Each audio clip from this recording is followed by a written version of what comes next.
بسم اللہ الرحمن الرحیم قال لن ارسلہ معکم حتی تؤتون موثقا من اللہ لتأتوننی بہ الا ان یحاط بکم فلما آتوہ موثقہم قال اللہ علی ما نقول وکیل۔ صدق اللہ العظیم۔ گزشتہ کل ہم یہ سن رہے تھے، جیسے ہی حضرت یعقوب علیہ السلام کے بچوں نے آ کر یہ کہا کہ ابا بنیامین کا راشن نہیں ملا، اور مصر کے بادشاہ نے یہ کہا کہ اپنے اس بھائی کو اگر نہیں لاؤ گے تو آئندہ تمہیں راشن نہیں ملے گا، اور پھر انہوں نے یہ بھی کہا کہ دیکھو ابا وہ کتنے اچھے بادشاہ ہیں کہ انہوں نے راشن تو دیا اور ساتھ میں ہم نے جو پیسے دیے تھے وہ بھی ہمارے راشن میں واپس کر دیا ہے۔ تو ان کے والد صاحب حضرت یعقوب علیہ السلام نے فرمایا کہ تم مضبوط قسم کھاؤ، جب تک تم حتیٰ تؤتونی موثقا من اللہ، جب تک تم مضبوط قسم نہیں کھاتے میں بنیامین کو تمہارے ساتھ نہیں بھیجوں گا، کیونکہ اس سے پہلے میں نے یوسف کو تمہارے ساتھ بھیجا تھا اور تم نے تو انہوں نے سارے بھائیوں نے مل کر ایک مضبوط قسم کھائے کہ کچھ بھی ہو جائے ہم ہر حال میں اپنے بھائی کو اپنے ساتھ لے کر آئیں گے۔ حضرت یعقوب علیہ السلام پھر بھیجتے ہیں، سارے بچے دوسری مرتبہ جب راشن لینے کے لیے جاتے ہیں، 10 اور بنیامین 11 بھائی مل کر، تو حضرت یعقوب علیہ السلام یہ نصیحت کرتے ہیں کہ جب آپ شہر میں داخل ہوں گے، مصر میں جب آپ داخل ہوگے تو ایک دروازے سے مت داخل ہونا، الگ الگ دروازوں سے داخل ہونا۔ وقال یا بنی لا تدخلوا من باب واحد، ایک دروازے سے داخل مت ہو، وادخلوا من ابواب متفرقہ، بلکہ الگ الگ دروازے سے داخل ہوں۔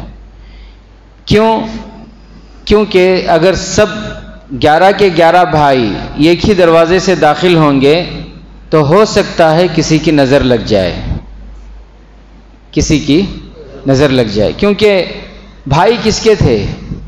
حضرت یوسف علیہ السلام کے۔ تو یوسف علیہ السلام کو اللہ نے پورے حسن کا آدھا حصہ عطا فرمایا تھا، تو ان کے بھائی ہیں تو کچھ نہ کچھ لطف تو ضرور ملا ہوگا ان کو بھی، وہ بھی ہینڈسم رہے ہوں گے نا، خوبصورت رہے ہوں گے۔ تو حضرت یعقوب علیہ السلام نے فرمایا کہ اگر ایک ہی دروازے سے جاؤ گے، اچھے ہٹے کٹے نوجوان تھے اور خوبصورت تھے، اس لیے فرمایا کہ ہو سکتا ہے نظر لگ جائے۔ نظر لگنا یہ حق ہے، نظر لگنا حق ہے، ثابت ہے۔ بخاری شریف کی حدیث ہے، ابو داؤد میں بھی یہ حدیث ہے، ایک صحابی ہیں حضرت ابو امامہ رضی اللہ تعالیٰ عنہ، وہ فرماتے ہیں کہ ہمارے والد صاحب ایک مرتبہ غسل کر رہے تھے، ان کے والد کا نام ہے سہل بن حنیف رضی اللہ تعالیٰ عنہ۔ ہمارے والد صاحب غسل کر رہے تھے، وہاں سے حضرت عامر بن ربیعہ رضی اللہ تعالیٰ عنہ کا گزر ہوا۔ ابو امامہ کہتے ہیں ہمارے ابا غسل کر رہے تھے، عامر بن ربیعہ رضی اللہ تعالیٰ عنہ وہاں سے گزرے، انہوں نے ابا کو غسل کرتے ہوئے دیکھا۔ تو مطلب یہ ہے کہ غسل خانہ کا اتنا اچھا انتظام شاید نہیں تھا، اور غسل کرتے ہوئے بدن کا اوپر کا حصہ تو کھلا ہی رہتا ہے۔ ابو امامہ کہتے ہیں عامر بن ربیعہ نے ہمارے ابا کو نہاتے ہوئے دیکھا، ہمارے ابا کی باڈی پر ان کی نظر پڑی، تو عامر بن ربیعہ نے یہ کہا اللہ کی قسم ایسی باڈی تو میں نے دیکھی ہی نہیں۔ کیا کہا؟ اللہ کی قسم اتنی اچھی زبردست باڈی میں نے کہیں دیکھی ہی نہیں۔ اب انہوں نے اتنی بات کہی اور کہہ کر چلے گئے۔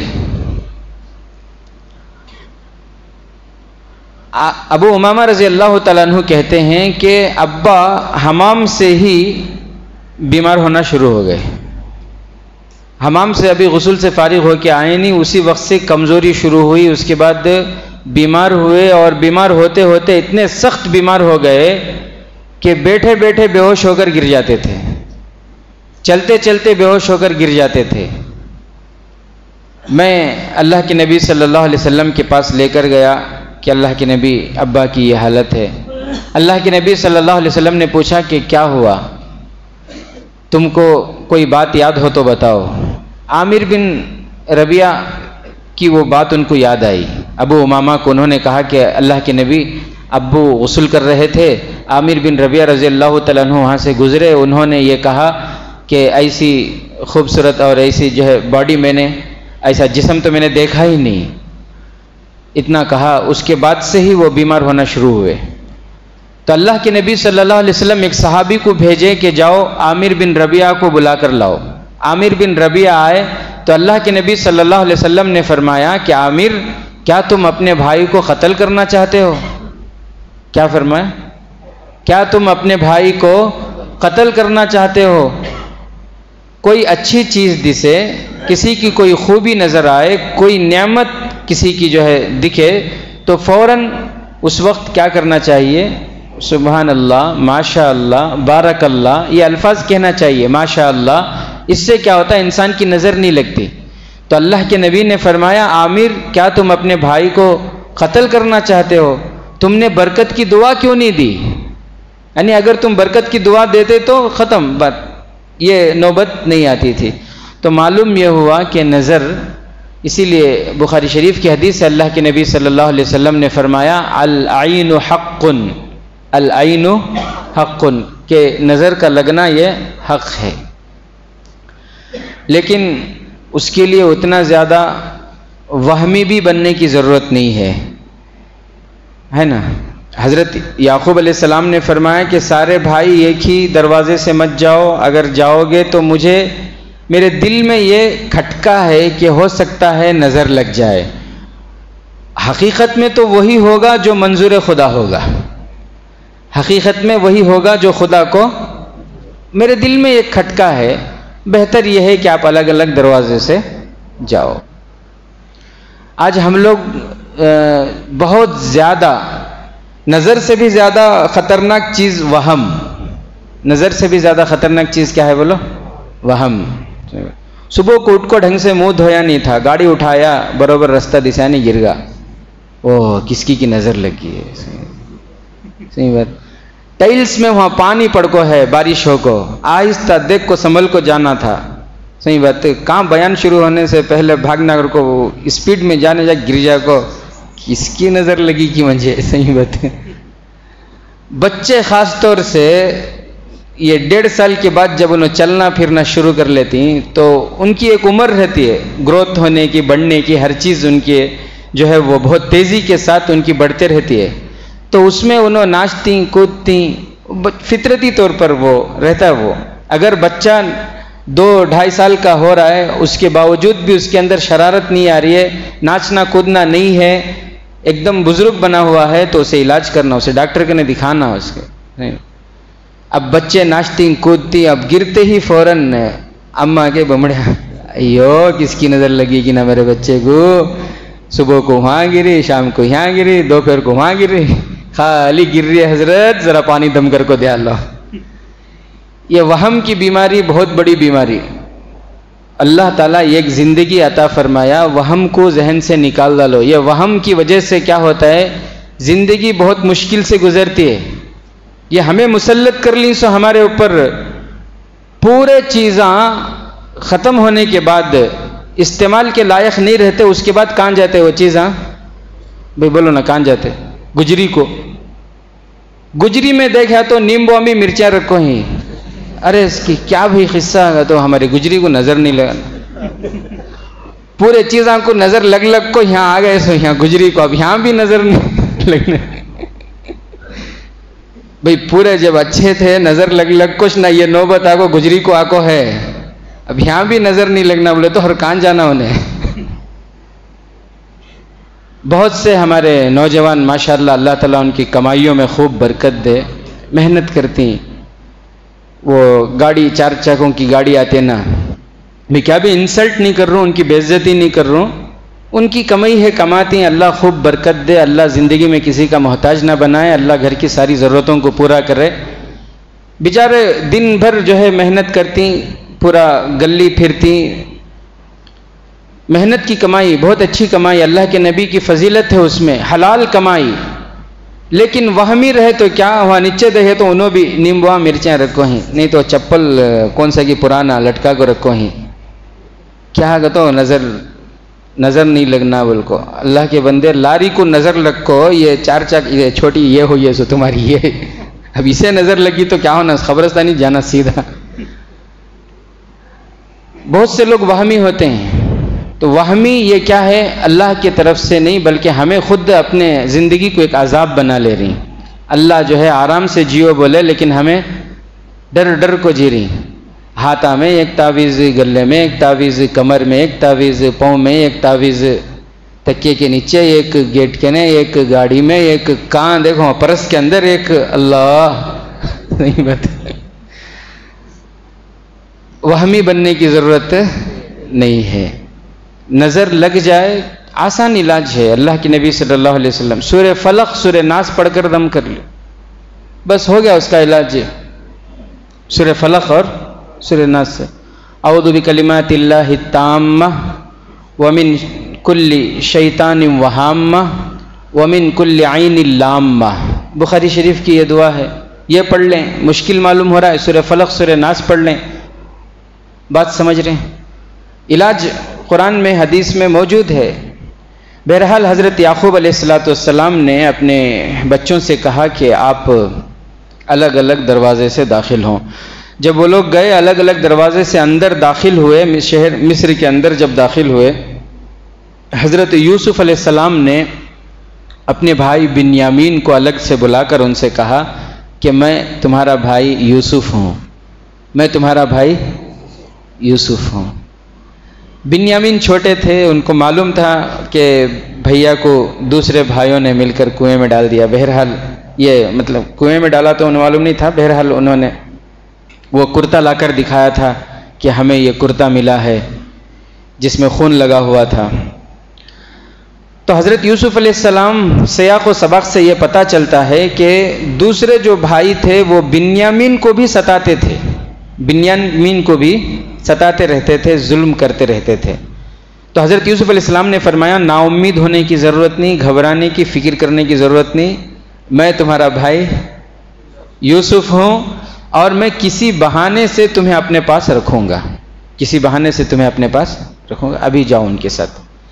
پھر حضرت یوسف علیہ السلام نے اپنے خادم سے یہ کہا کہ ہمارا جو پیالہ ہے، بادشاہ کا جو پیالہ، بہت قیمتی پیالہ، وہ پیالہ بنیامین کے راشن کے اندر رکھ دو۔ جب راشن تقسیم ہو گیا ان کے پیالے میں، خادم نے چپکے سے رکھ دیا۔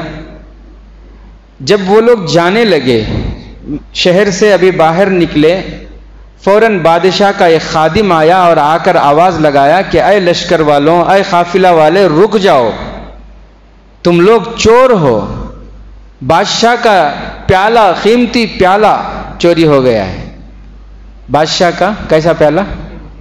قیمتی پیالہ۔ اس سے یہ بھی معلوم ہوتا ہے اللہ تعالیٰ نے اگر کسی کو مقام دیا ہے، کسی کو مرتبہ دیا ہے، تو اس مقام کے حساب سے، اس کے مرتبے کے حساب سے اگر وہ کپڑے پہنتا ہے، اگر وہ گاڑی رکھتا ہے تو اس کے لیے جائز ہے یہ۔